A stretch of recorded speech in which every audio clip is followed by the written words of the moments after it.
Very good morning. Welcome to Chartbusters. Well, yesterday we saw a bit of a bounce from the low point of the day. Today we started off well in the green. The important point to note, though, is that we're building on to those gains. The last 90 minutes have belonged to the bulls. They're feeling quite good.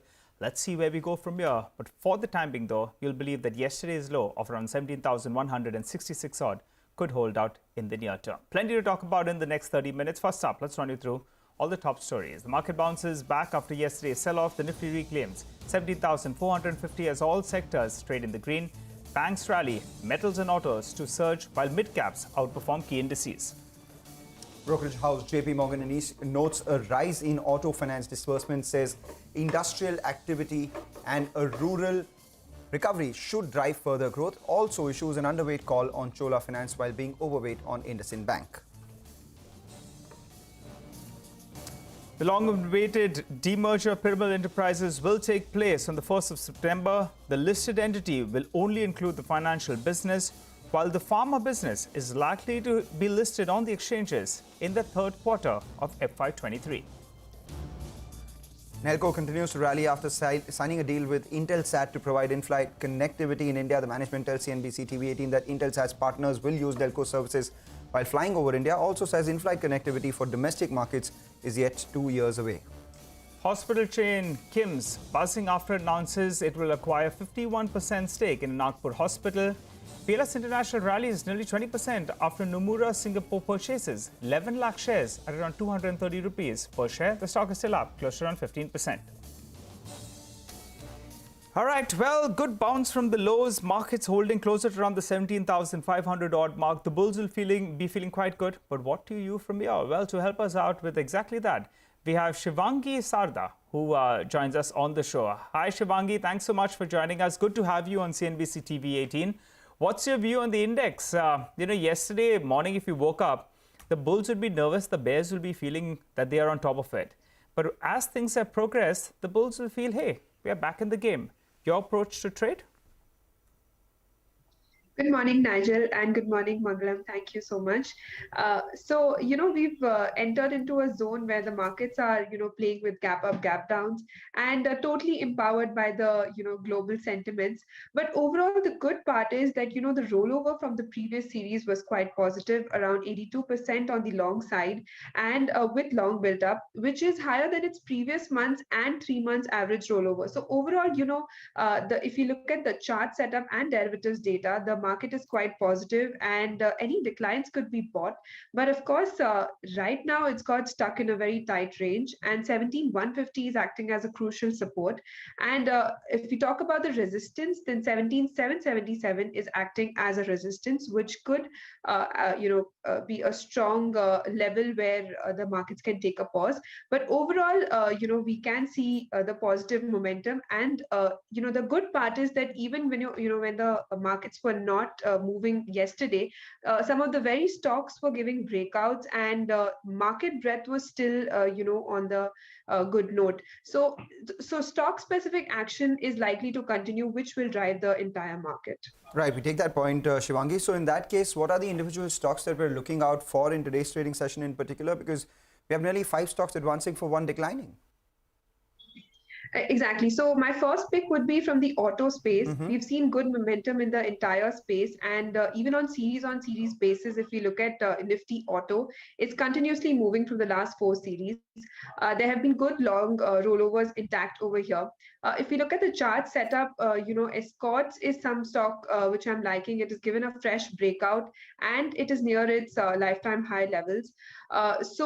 In the last series as well, we saw short covering move, which could drive in this series and continue the positive momentum. So the entire setup indicates that there could be a good momentum here, which could continue and take the stock to 2020 levels, and stop loss would be around 1865. All right, take that point, Shivangi. Thanks a lot for joining in. Hope to see you more often here on Chartbusters. Thank you. All right, with that, now it's time to get in some fundamental ideas for profit coming in from our colleagues at Money Control Pro. Neha Dave joins in with the stock that she's been tracking closely. Today's stock idea is DCB Bank. DCB's performance in recent years has been lackluster. The bank's asset quality deteriorated sharply, leading to elevated credit costs and weaker profitability. Despite a performance which is not so impressive, we are positive on the stock. This is because the bank has multiple levers to improve the return ratios in near to medium term. First of all, there has been pickup in the business activities as seen in Q1 FY23 performance of the bank.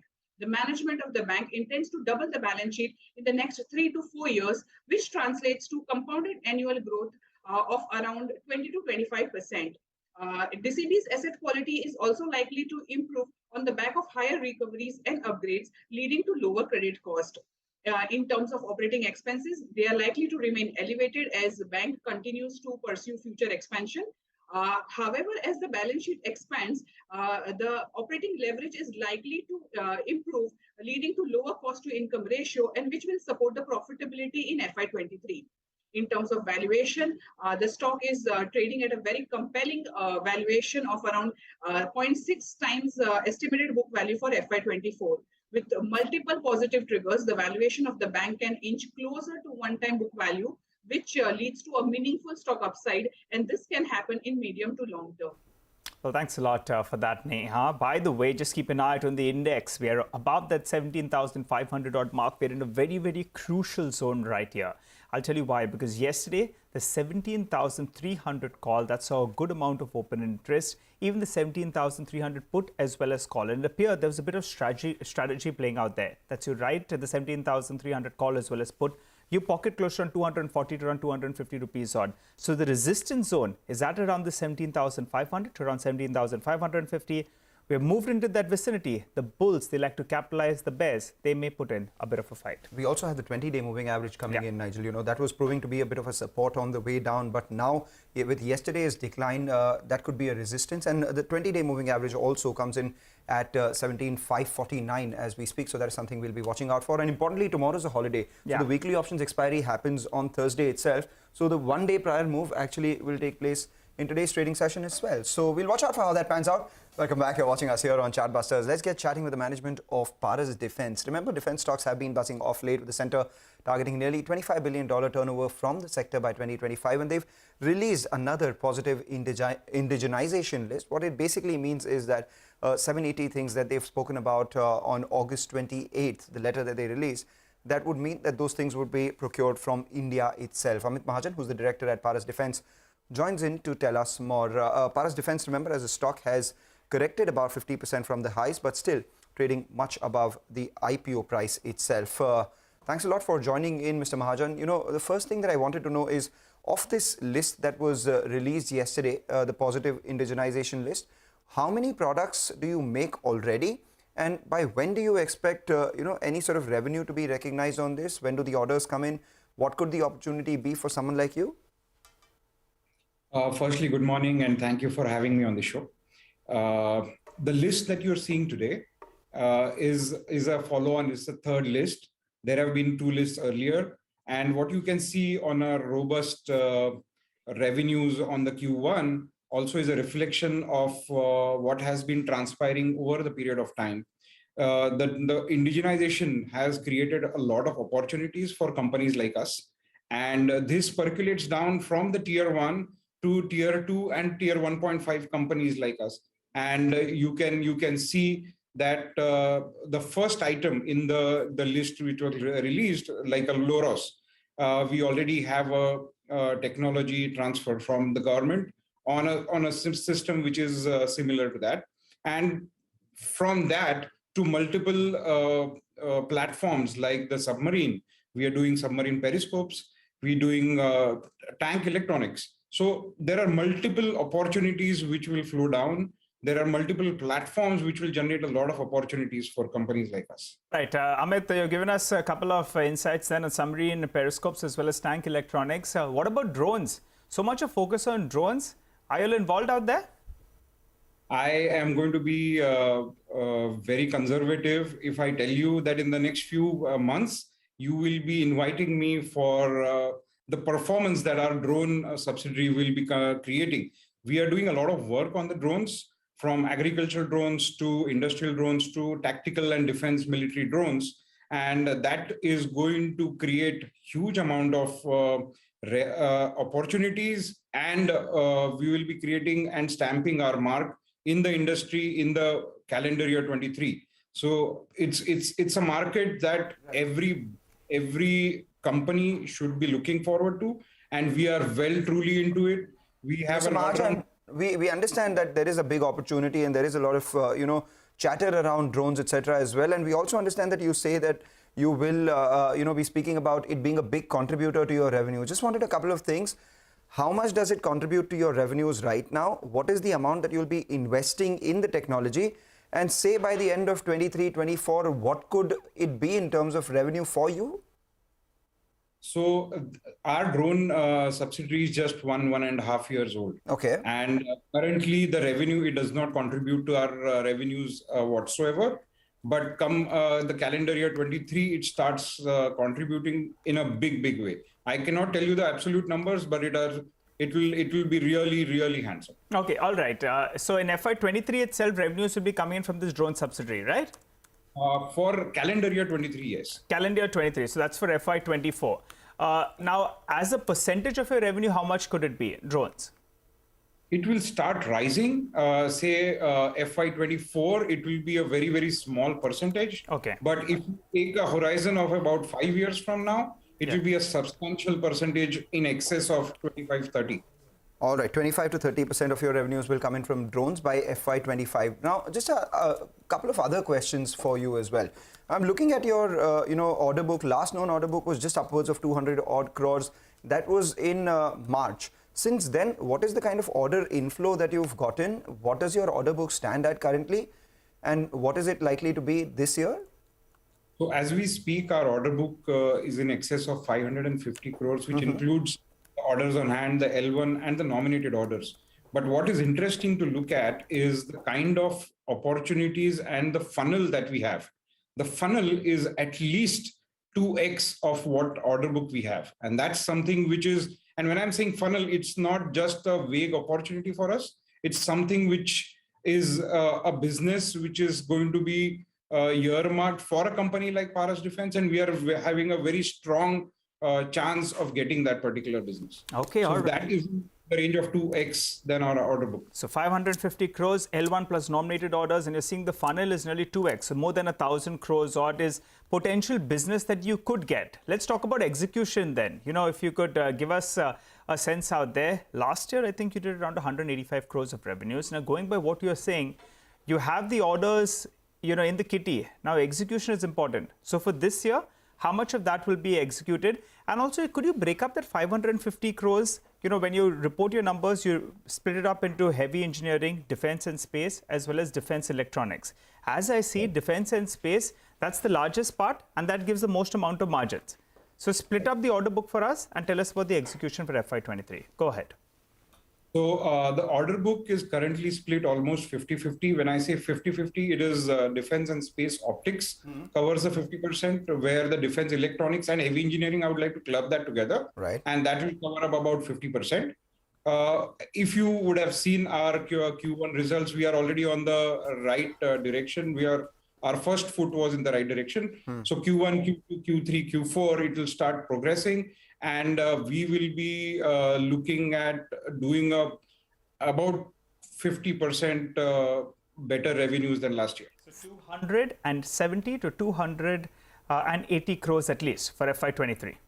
I don't want to put absolute figures, but yes, somewhere. All right. We'll do the maths, sir, for you. You give us the revenue number, the growth number. We have plugged in the whole number. We are telling you it's 270 to 280 crores if you're going to be achieving close to around 50% growth. We do that. Just tell us a little about this investment that you've made in a company called Ayati Innovative Private Limited. It's a 7 crore investment that you've made for 58% stake. I was looking at the numbers of the company. They do about 6.8, 6.9 crore revenues. Who is it owned by, and what does the future of this company look like in terms of revenues, etc.? How much can this scale up to? So this is owned by a family, and represented by one Mr. Rane. What this investment means to a company like Paras Defense is we are looking at businesses, ancillary businesses, which can complement our existing portfolio.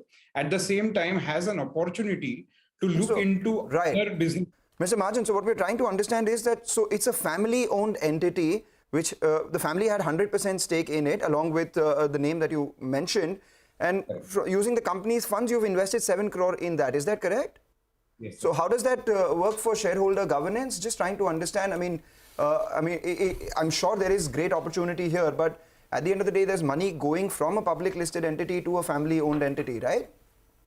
Yes. So the idea is the funnel of this particular company already is about 20 crores. The intention of putting an investment into a company like that is not just increase the revenue of Paras Defense indirectly, but also generate generate opportunities in areas which we right now are not operating into. So currently, when we're operating into only defense and space, by IRT coming into the kitty, we will start operating into area of railways, which is also a promising sector. Okay, and what you see as far as aerospace, Amit, just sorry to interrupt, but that 7 crores you're putting in, you'll get how much stake in this company? Around 58%? 8%. 58%. And the remaining 42%? Will you pick that up as well? The remaining 32 will be owned by the current owners. Which is the family itself. The family. But do you have any agreement to buy it from them at a higher valuation later? We would want them to continue and grow with us, because we do not want to take it as a complete stake transfer, but we would like them to grow with us. Okay, all right. Very quickly, margin, what should the number be for FY23? The margins are going to sustain what we did in FY22. FY22. Okay, all right. I've got that number down as well. That's close to around 36%, I think. So is what you did for the past year. Around 36%, I think, if that was the number, or maybe 20, it's closer to around the 30% odd mark. It will be around 30%. 30%. 1 or 2% higher or lower. Okay, got it. Thanks so much for joining in and giving us all those details, Amit. Wishing you all the best for the way ahead. Well, in case you're wondering why Piramal Enterprises shows a 42% decline in today's trading action, it's because the long-awaited demerger of Piramal Enterprises and Piramal Financial Services has taken place in terms of its ex-date. The conglomerate, which owns both businesses, which is pharma and financial, is set to list the two entities separately, one of which is trading today itself. Ekta joins in with all the details of this demerger and the valuations as well. Ekta. Well, the demerger record date is set for the 1st of September. Shareholders of Piramal Enterprises will receive 4 shares in Piramal Pharma for every 1 share held in Piramal Enterprises. The market cap of the pharma entity is expected to be anywhere between 24 to 25,000 crores, which is a premium to the 18,000 crore valuation it had been given in 2020 when Carlyle bought 20% stake in the entity for around 3,700 crores. Which was in fact one of the largest deals in the pharma space. The pharma entity has 3 verticals: the contract development and manufacturing, or CDMO arm, which is basically majority of the business, entails drug discovery development as well as commercial manufacturing. The other 2 verticals are complex hospital generics, which basically contains the inhalation, anesthesia and injectables business, and the India consumer healthcare business, which houses brands that you and me know, such as Saradon and Lactocalamine and the iPill. CLSA expects a listing by mid-October. The brokerage is valuing the company at around 1,030 totally, which is the pharma segment, which should translate to around 206 rupees per share on listing. They look forward to the listing as they expect more disclosures, financial statements for greater insight on the pharma business once it does hit the markets. Okay, all right, Ekta, thanks a lot for that. But on that note, though, we'll have to wrap up on this edition of Chartbusters. You stay with us. Trading Hour comes up next.